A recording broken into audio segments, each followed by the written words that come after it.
Hi students, welcome to दिया coaching classes. आज हम क्लास 11 एनसीईआरटी का चैप्टर थर्ड ड्रेनेज सिस्टम पढ़ेंगे।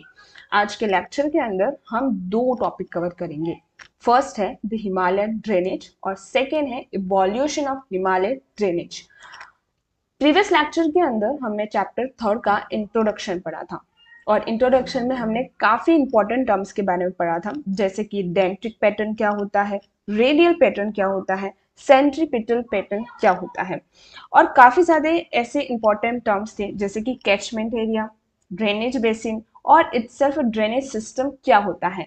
अगर आपको इन छोटे छोटे टर्म्स का मतलब नहीं पता है तो मैं आपसे रिक्वेस्ट करूंगी कि आप पहले इंट्रोडक्शन वाला पार्ट जरूर देखिए ताकि आपको पूरा चैप्टर बहुत अच्छे से समझ में आए, क्योंकि ये बेसिक वर्ड्स हैं जो आपको समझने और पता होने बहुत जरूरी हैं। तो देर ना करते हुए आज का लेक्चर स्टार्ट करते हैं। चलिए, the Himalaya drainage. The Himalayan drainage system has evolve through a long geological history. अब जैसा हमें पता है कि हिमालय जो है एक प्लेट टेक्टोनिक कन्वर्जेंस के थ्रू बना है। जब यूरेशियन प्लेट और इंडो ऑस्ट्रेलियन प्लेट कन्वर्ज हुई थी तो हिमालय फॉर्म हुई थी। तो जितना टाइम हिमालय को फॉर्म होने में लगा उससे कहीं ज्यादा टाइम रिवर्स या फिर ड्रेनेज सिस्टम को इवॉल्व होने में लगा था। तो इसलिए यहाँ पर कहा गया है कि itself is a long geological history, क्योंकि इसकी भी एक हिस्ट्री रही है। ऐसा नहीं है कि रिवर बारिश हुई और रिवर है जो बन गई, क्योंकि ये सिस्टम्स हैं, ड्रेनेज सिस्टम है, जैसे कि इंडस सिस्टम जिसमें काफी ज्यादा ट्रिब्यूटरीज जो हैं वो हैं, और ये सारी ट्रिब्यूटरीज मिलाकर सिर्फ एक ड्रेनेज सिस्टम बनता है। इंडस हो गया, गंगा हो गया, ब्रह्मपुत्र रिवर हो गया। So it's mainly includes the Ganga, Indus and Brahmaputra river basins. ये हमारे इंडिया के लार्ज और इम्पोर्टेंट रिवर बेसिन्स हैं। Since this are feed both melting of snowing and precipitations, river of the systems are perennial. मैंने प्रीवियस लेक्चर के अंदर perennial के बारे में भी बताया है। पेरिनियल रिवर क्या होती है वो आप मुझे कमेंट सेक्शन में बताइएगा। तो ये रिवर्स ऐसे रिवर्स होती हैं जो प्रेसिपिटेशन मतलब जो बारिश के टाइम में तो फ्लो करती है, लेकिन मेल्टिंग ऑफ स्नो, क्योंकि हमें पता है कि जो हिमालयन रीजन है वो स्नो कवर्ड एरिया है। तो समर के टाइम पे जब ये स्नो है मेल्ट होता है तब भी इन रिवर्स के अंदर जो वाटर है वो फ्लो करता रहता है, इसीलिए इनको हम पेरिनियल रिवर बोलते हैं। मतलब ये रिवर कभी सूखती नहीं है। बारिश के अंदर प्रेसिपिटेशन के थ्रू तो वाटर फ्लो करता ही है, लेकिन समर सीजन के अंदर क्या होता है कि स्नो जो है वो मेल्ट करता है, जिसकी वजह से कंटिन्यूअसली जो वाटर है वो फ्लो करता है। अगर आप जब गंगा में नहाने जाते हैं समर टाइम में तो आपको वहां का पानी बहुत ही ठंडा मिलेगा। क्यों मिलेगा? क्योंकि ये हिमालय से मेल्ट होकर आता है और इसकी वजह से, क्योंकि वो स्नो है और मेल्ट हो रहा है, तो वहां का पानी आपको ठंडा मिलेगा। This reverse pass through a giant gorges carved out by erosional activities carried or simultaneously with the uplift of Himalayas।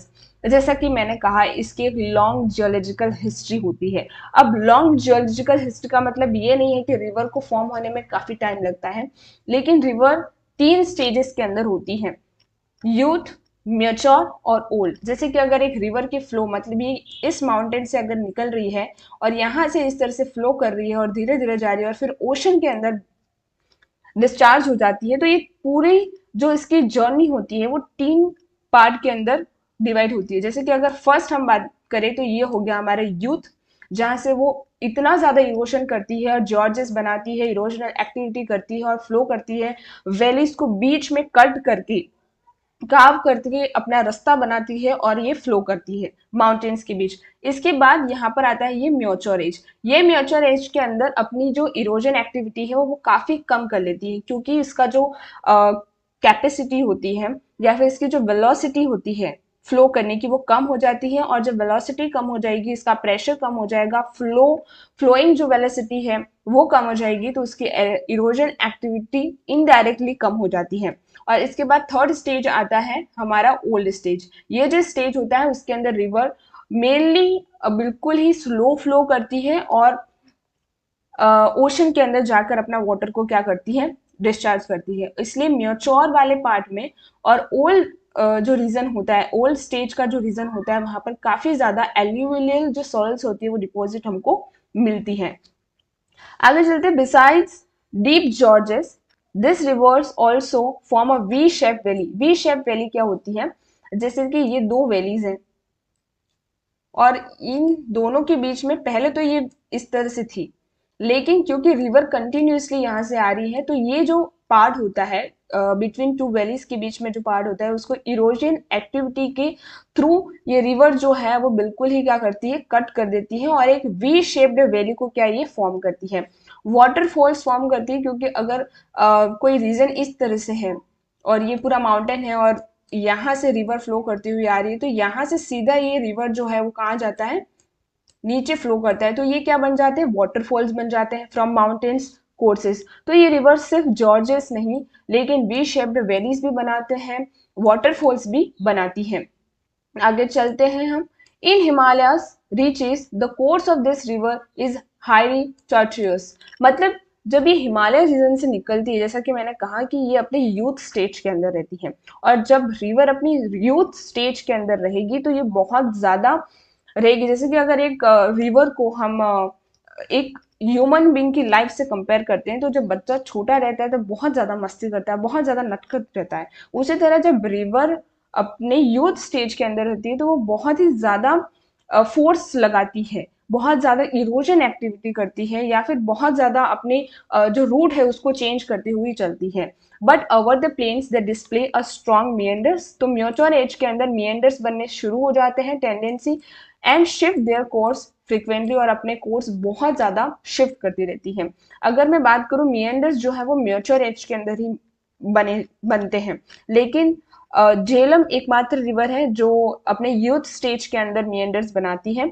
जब हम डिटेल में पढ़ेंगे मिएंडर्स के बारे में तो आपको ये सारे फैक्ट्स मैं डिटेल से बताऊंगी। River Kosi also known as a sorrow of river, जैसे कि रिवर कोसी बिहार के लिए सोरो है।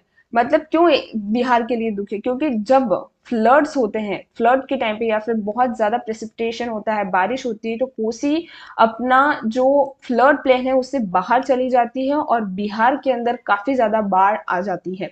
The Kosi brings huge quantity of sediments, क्योंकि जब भी फ्लडिंग होती है तो काफी ज्यादा सेंडिमेंट्स जो है वो माउंटेन्स रीजन से आ जाता है नीचे प्लेन रीजन पे, ठीक है, जो माउंटेन से आती है। तो जब वो साथ में अपने साथ में क्या लेकर आती है, काफी ज्यादा सेंडिमेंट्स लेकर आती है, और ये काफी जो सेंडिमेंट्स होता है वो अपने अपर रीचेस पे डिपॉजिट करती है। और इसमें आप देखते हैं बिहार वाला रीजन, उत्तर प्रदेश वाला जो रीजन होता है वो काफी ज्यादा एग्रीकल्चर के लिए अच्छा रहता है, क्योंकि ये यहाँ पर जो रिवर्स हैं जैसे कि गंगा हो गया, उनकी जितनी भी ट्रिब्यूटरीज हैं वो वहां पर ह्यूज क्वांटिटी ऑफ सेंडिमेंट क्या है, डिपॉजिट करती है, जिसकी वजह से वहां पर जो फर्टिलिटी होती है सॉइल की वो बहुत ही ज्यादा होती है। So the course gate blocked and consequently the river change is courses. तो क्योंकि डिपोजिशन क्या होता है, वहां पर डिपोजिशन होता है सेंडिमेंट्स का, और जैसे यहाँ पर रिवर का डिपोजिशन हो गया तो रिवर अपना जो कोर्स है वो चेंज कर लेती है इस तरह से। इसके बाद फिर से रिवर अपना सारा डिपोजिशन यहाँ पर लाकर करेगी, तो फिर से अपना कोर्स चेंज करेगी, फिर यहाँ पर, तो इस तरह से ये मिएंडर्स बन जाते हैं पूरे रिवर्स के, ठीक है, जिसको हम जब मिएंडर्स पढ़ेंगे, इरोजन एक्टिविटी का आपका एक फुल चैप्टर है फंडामेंटल ऑफ फिजिकल ज्योग्राफी जो आपकी बुक है उसके अंदर, उसमें हम डिटेल से पढ़ेंगे इसको ताकि आपको बहुत अच्छे से समझ में आ जाए। आगे चलते हैं, इवोल्यूशन ऑफ हिमालयन ड्रेनेज। अब देखिए किस तरह से हिमालयन ड्रेनेज का इवोल्यूशन कैसे होता है। So geologist believe that a mighty river called Shivalik or Indo-Brahma traversed the entire longitudinal extent of Himalaya from Assam to Punjab and onward to the Sindh, and finally discharged into Gulf of Sindh near Lower Punjab during the Mesocean period some 5 to 24 million year ago। अब देखो जो geologist हैं वो क्या believe करते हैं कि जो एक रिवर थी शिवालिक, जो कि इंदस और ब्रह्मपुत्र दोनों को मिलकर बनती थी। अगर हम इंडिया के मैप पे यहाँ पे समझे, देखिए ये इंडिया का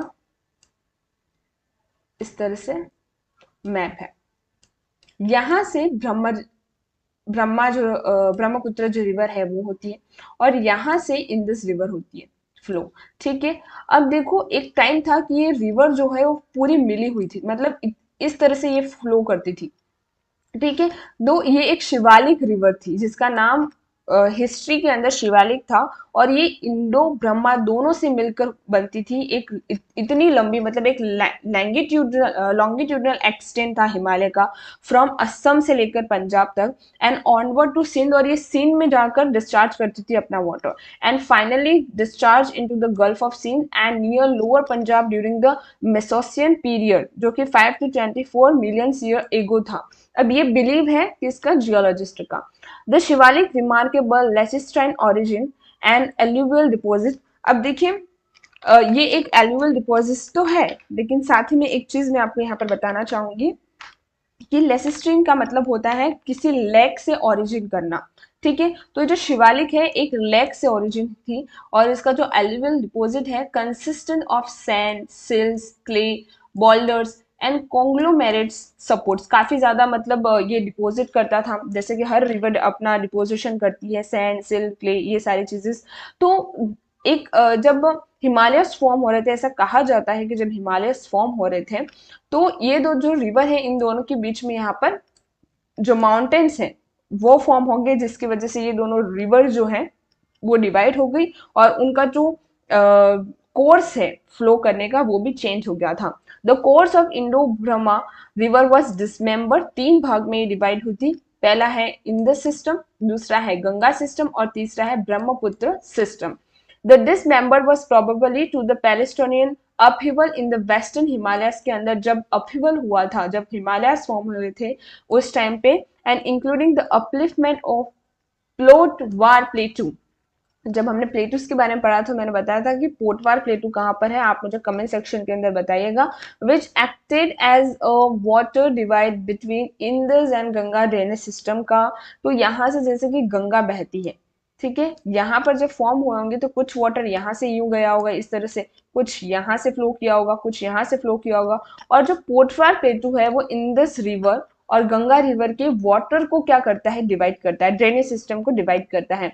तो आप मुझे ये जरूर बताइएगा कि पोटवार प्लेटू कहाँ पर सिचुएटेड है कमेंट सेक्शन के अंदर। Likewise the down thrusting of Malda gap, जैसा कि मैंने बताया था कि जो मालदा गैप है, area between the Rajmahal hills and Meghalaya plateau during the mid pleistocene period के अंदर, ठीक है, पैलेस्टोसियन पीरियड के अंदर मालदा गैप जब हुआ था, मतलब ये सारी चीजें जो हुई थी जब हिमालय फॉर्म हुए थे उसी टाइम हुई थी। और जब हिमालय फॉर्म हुए थे तो काफी ज्यादा फॉल्ट्स हुए थे इंडिया के अंदर, जैसे मालदा फॉल्ट इज वन, जो कि हमारे पेनिसुलर जो प्लेटू है उसको, और जो मेघालयन प्लेटू है इन दोनों को ही डिवाइड करता है। Diverted the Ganga and the Brahmaputra system to flow toward the bay of Bengal. तो जो हमारी रिवर गंगा है और जो ब्रह्मपुत्र रिवर है उन्होंने अपना कोर्स चेंज किया, और ये कहाँ डिस्चार्ज करती है अपना वाटर, बे ऑफ बंगाल के अंदर। वहीं इंडस सिस्टम जो है अपना जो वाटर है वो डिस्चार्ज करती है अरेबियन सी के अंदर।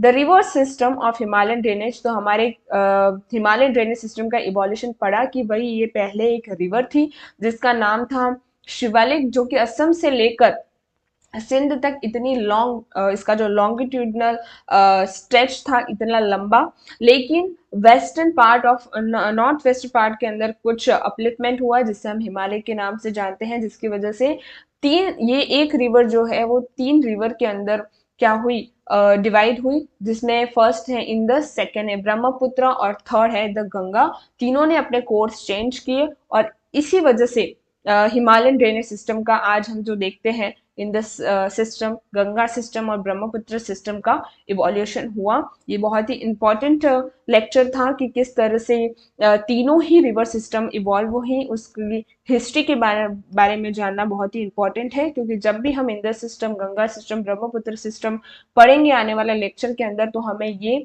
हिस्टोरिकल थिंग्स पता होनी चाहिए। ये एक बिलीफ है, ठीक है।